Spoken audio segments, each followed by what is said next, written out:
दीपक भैया के जगह पे ब्रिजेश सर के नेम प्लेट लगाओ तानी। अरे एकर कोनो जरूरत नहीं है। देखा ब्रिजेश सर के ही आदेश बा। अरे ब्रिजेश सर के बारे कहे वाला, चल हट, हटाओ, निकालो नेम प्लेट। दीपक सर के नेम प्लेट लगाओ, लगाओ। कान खोल के सुन ली सब लोग। आज से दीपक ग्रुप ऑफ इंडस्ट्रीज के नया मैनेजिंग डायरेक्टर हम हैं और जनरल मैनेजर के पद हमारा छोट भाई रंजीत सिंह संभलिए। और हाँ, जेकरा के भी फैसला मंजूर न होखे अभी इसी वक्त ये कंपनी छोड़ के जा सकेला।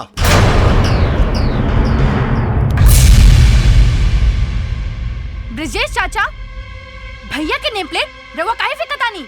सोना ही तोरे माई का फैसला बा कि तोरे भैया के जगह पे अब हम ये कंपनी के मैनेजिंग डायरेक्टर रहब। भैया के जगह केहू नहीं खेले सकत।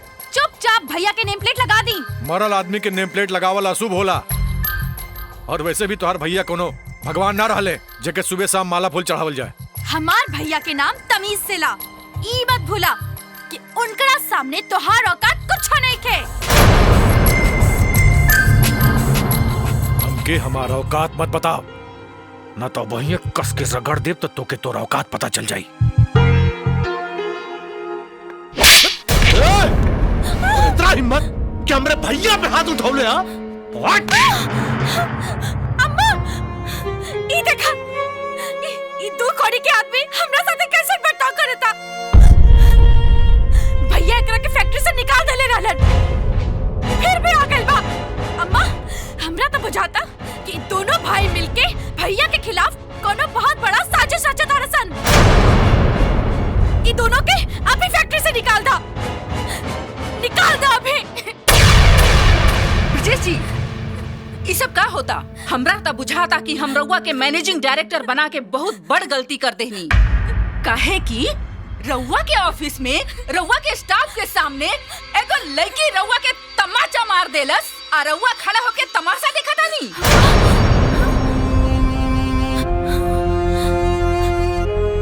अगर हम रउआ के जगह पे होती तो अब तक एकरा के धक्का मार के बाहर निकलवा देले रहती।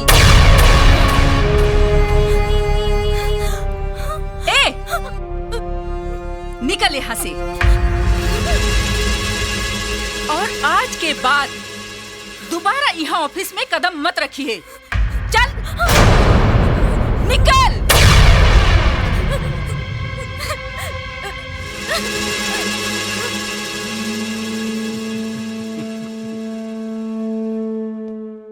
ए, रुक रुक रुक रुक, केकर सामान है रे? हमार सामान है और आज से हम एजे रहब। अरे रउआ तो पूरा बोरिया बिस्तर लेके आ गइल बानी। राउर घर में आग लग गइल बा का हो? हसमुख, तमीज से बात करा। ब्रिजेश जी आज से इहे रही हैं और इनका सामान दीपक के कमरा में पहुंचा दो। दीपक भैया के कमरा में? हाँ, उन्हीं के कमरा में।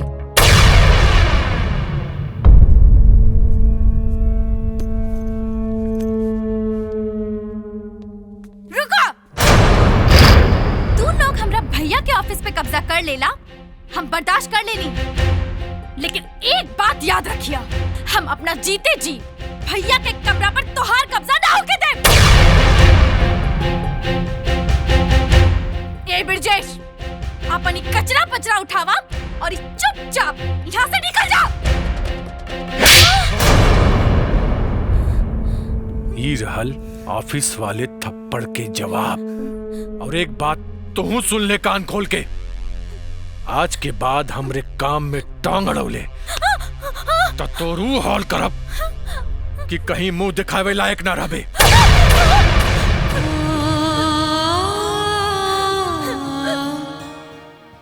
हसमुख, तू मुंह का देखा तारे?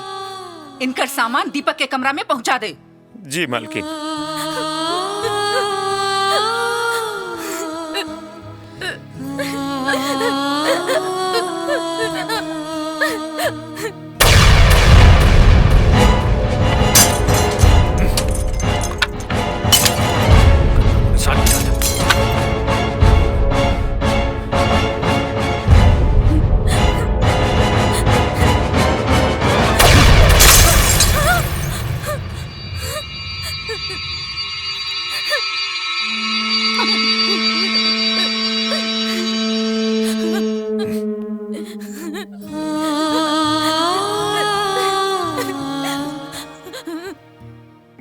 मरला के एक सप्ताह भी ना भइल एकनी लोग अपन अपन रंग दिखावे लागल।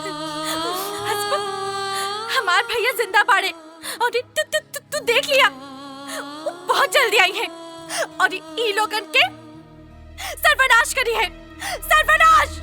अरे भागिनी, दीने में बहुआ ताड़ी करे सुना, अब तोहार भैया कबो ना आई है, वो गइल। इला इला अपन भैया की तस्वीर ले ला और जा अपन कमरों में बैठ के खूब रोआ, उनके नाम के माला जपा, हमार भैया हमार भैया हमार भैया। हाँ। अरे ते कहे रोआ ताड़े रे? जा हमरा लिए कुछ खाए पिए खातिर ले आ। अरे आज सवेरे 7 बजे के 10 गो रोटी नाश्ता में कैले बानी, अब देखा 10 बजाता। और सुना, हमरा खैला पियला के ठीक से ध्यान रखा, नहीं तो तोहर कनकुचवा नोच ले।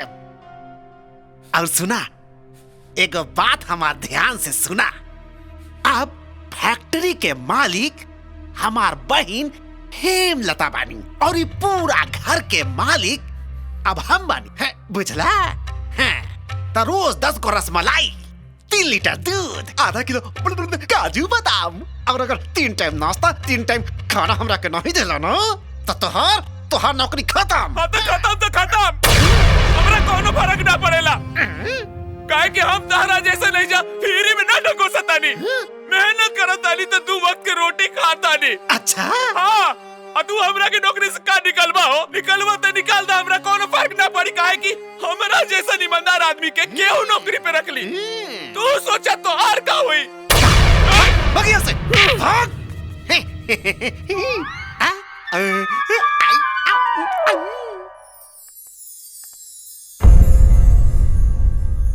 आरती बिटिया, ये होवन ब्रिजेश बाबू और ये उनका छोट भाई रंजीत बाबू, इनकरा से ही तोहार बियाह तय होत बा। वैसे तो हम शुरू से आरती से ब्याह कर चाहत रही, लेकिन कबो बताओ ना, हम सरप्राइज देल चाहत रही।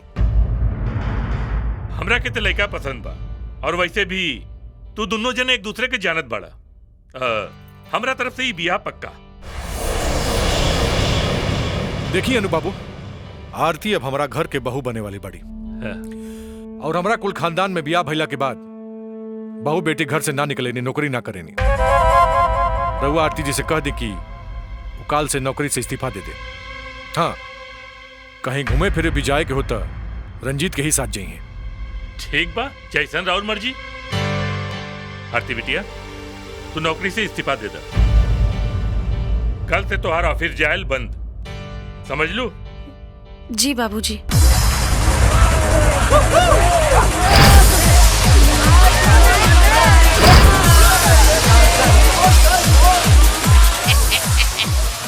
अरे हसमुखवा, यह इतना बड़ सोसाइटी के पार्टी चला था, आ तू दीपकवा के याद में आंसू बहाता रे?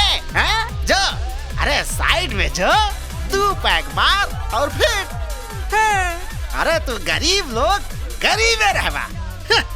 मामा जी, भगवान बहुत अच्छा काम कैले कि हमरा गरीबे पैदा कैले, काहे कि तहनी जैसे ऊंची सोसाइटी वाला लोग जेकर नमक खाला ओकरे जख्म पे नमक छिड़केला, बाकी हम गरीब लोग एक बार केकरो नमक खा ले भी नहीं ना तो पूरा हक अदा कर देवे नी मामा जी।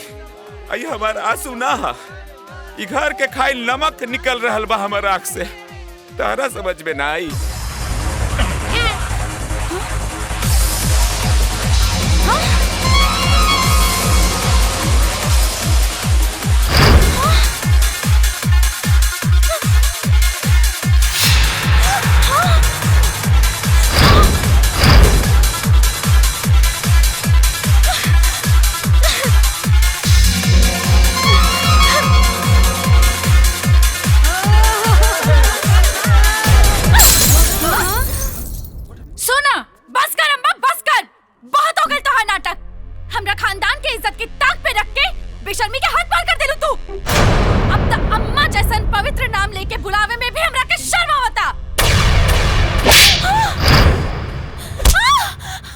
अगर अपना जबान से एक लफ्ज निकल ले तो तोर जबान खींच ले।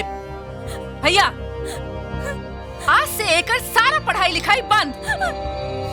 आ एकरा के नौकर वाला कमरा में शिफ्ट करा और काल से घर के झाड़ू पोछा बर्तन कपड़ा धोवल घर के सारा काम एकरा से करवैहा। और अगर ई तनिको भी मलिकाना तेवर दिखौलस तो एकरा के मार मार के चमड़ी उतार लिहा। ले जा यहाँ से। अरे हंसमुखवा जी मालिक। जा एकरा के अपन बगल वाला रूम में शिफ्ट कर दे। ले जा एकरा। तू हमरा साथे चला, चला एजा से दीदी, तू चला, बहुत हो गई। है राखी कितना क्या? 10 रुपया। हाँ हाँ आइला। सोना दीदी ई का करता रू? हाँ ई का करता रू? ई सब हमरा से ना देखल जाई। रोआ जीन राखी मंगवेले रहलू, हम लेके आइल बानी। आइला। हाँ हसमुख, अगर भैया रहते तो ई राखी हम उनकरा के बांधती।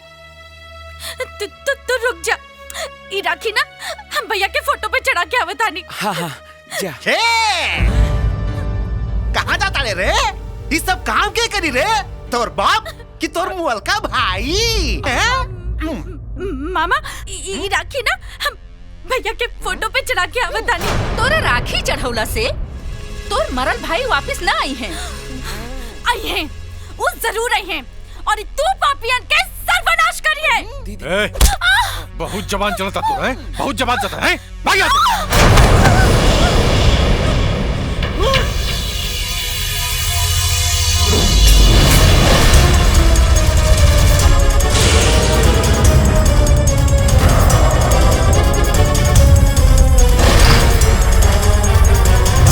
दीपक भैया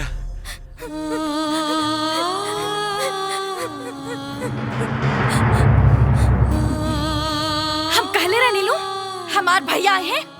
अब आँख फाड़ फाड़ के देख लसन, आ गए ले हमार भैया तोहनी के पाप के अंत करे खातिर। ना ई दीपक नहीं खे हो सकत। ते ते ते के हमारा बहुरूपिया? हाँ अच्छा अनरा गेल बाड़ू, लौकत नहीं खे तो चश्मा लगा ला। दीपक है हम, दीपक।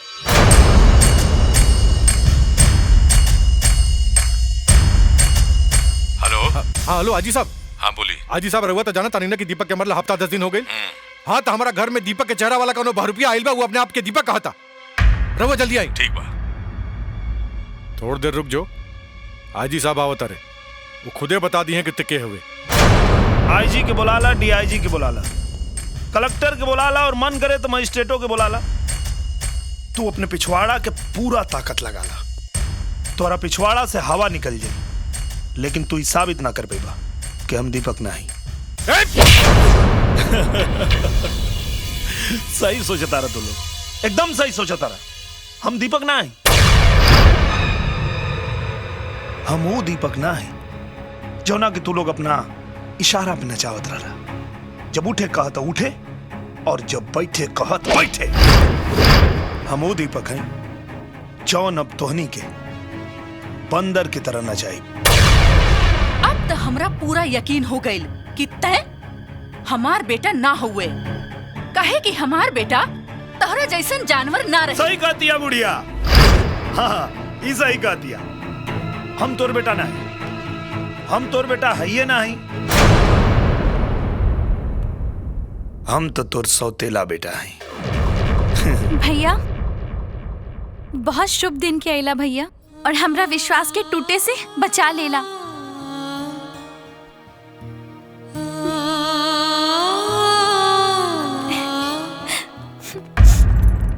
अजी साहब पकड़ लिए एकरा के, कि उहे बहुरूपिया हा जौन अपना आपके दीपक कहा था। गिरफ्तार करिए। अपने बेटा के नहीं के पहचानत, अपने बेटा के क्यों ऐसे हथकड़ी पहनावा गया लगा। अजी साहब हम सही कहता नहीं, हमरा माई के दिमाग खराब हो गई बा, हमसे दूर रह के। हम दीपक हैं। हाँ हाँ अजी साहब, हम कसम खा के कहा तानी, ये हमार दीपक भैया ही हवन। हाँ। 1 मिनट आजी साहब, ये दीपक का चेहरा लगा के कौनो बहुत बड़ बहुरूपिया हो, लेके जल्दी ले जाए यहाँ से। ना ना ना ना आईजी साहब, हम सच कहता नहीं, ये दीपक भैया बाड़े। हाँ राउर कसम खा के कहता ना, अपन कसम खा के कहता नहीं कि दीपक के भैया बड़े। मामला बहुत पेचीदा हो गई बा। तरह के कोर्ट में साबित करे के पड़ी कि तू ही दीपक बड़े, और जब तक ये बात साबित नहीं हो जात तब तक तरह के पुलिस कस्टडी में रह के पड़ी। ठीक माली, पहना हथकड़ी, माई के दवाई किए या लोगों का दिमाग के हालत खराब हो गई। अपने बेटा के नहीं के पहचान। जब तक ही साबित नहीं हो जात कि वो दीपक हवन, तब तक पैसा के कौनो लेन देन मत करिया लोग, बुझला? ना ता कानून केहू के ना छोड़ेला, ये बात याद रखिया लोग। अरे बहन, अगर ये साबित हो गई कि यह दीपक है, तो हमारी जिंदगी के दीपक तो बुझा जाए। चुप करा भैया। वो अब ई कोर्ट में कबो साबित न कर पाई कि वह दीपक है।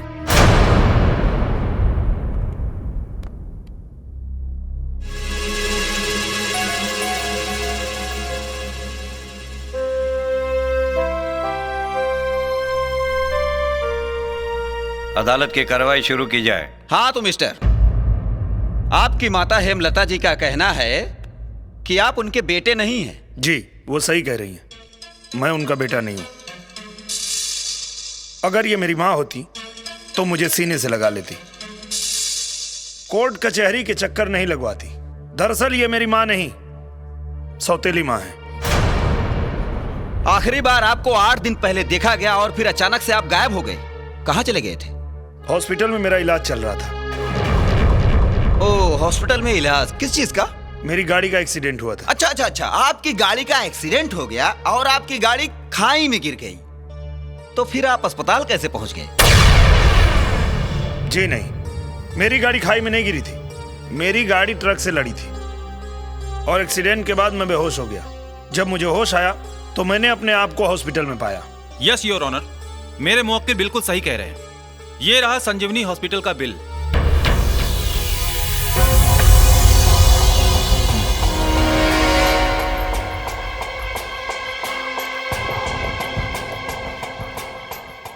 योर ऑनर, मैं संजीवनी हॉस्पिटल इंक्वायरी के लिए गया था। उसके हिसाब से मिस्टर दीपक जो कुछ भी कह रहे हैं वो बिल्कुल सच है। हाँ, तो आप होश में आने के बाद आपने सबसे पहले सूचना अपने घर वालों को क्यों नहीं दी? क्योंकि मुझे 3 दिन बाद होश आया और होश में आने के बाद डॉक्टर ने मुझे आराम करने की सलाह दी। 5 दिन के बाद रक्षाबंधन का त्योहार था। मैंने सोचा अपनी बहन सोना को सरप्राइज दूंगा, और 8-10 दिन घर से बाहर रहना कोई बहुत बड़ा इशू नहीं है। और जो लोग मेरी मौत की कहानी रच रहे हैं उनको पता होना चाहिए कि मैं सिर्फ 8 दिन बाद घर आया हूं, 8 साल बाद नहीं। ये हस्ताक्षर पहचानते हैं आप? वकील साहब, लगता है आप सठिया गए हैं। Order order. ये कोई भी देख के बता सकता है कि ये दीपक के हस्ताक्षर है। हाँ, ये दीपक के हस्ताक्षर है, आपके नहीं। लगता है आज भांग खा के आए हैं। जब दीपक मैं हूं तो ये हस्ताक्षर भी मेरा ही है। अच्छा, तो क्या आप ठीक ऐसा ही दूसरा हस्ताक्षर कर सकते हैं? ऐसा दूसरा क्यों? ऐसा ही कर देता हूं। कहां करना है बताइए? हाँ,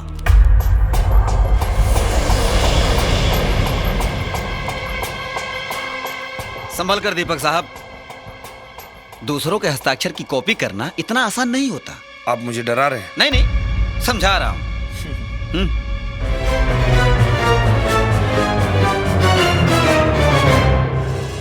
थैंक यू योर ऑनर।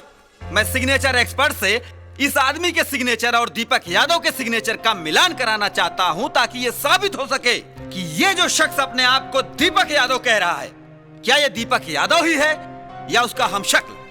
इजाजत है। Thank you milord. लीजिए राणा साहब, और सिग्नेचर की रिपोर्ट जल्दी मंगवा दीजिएगा। ओके। सिग्नेचर एक्सपर्ट की रिपोर्ट आने तक कोर्ट को मुलतवी किया जाता है।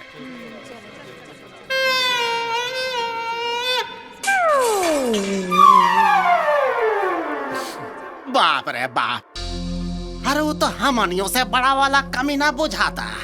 देख रहा लोग, अरे अदालत में ऐसे सीना तान के खड़ा रहा जैसे दीपकवा के हम शक्ल ना दीपक हवे होके। हमारा तो कौनो बहुत बड़ सातिर बुझाता। अरे रउआ लोग झूठा ही इतना टेंशन लेता नहीं। केहू के सिग्नेचर के कॉपी कईल इतना आसान नहीं खे।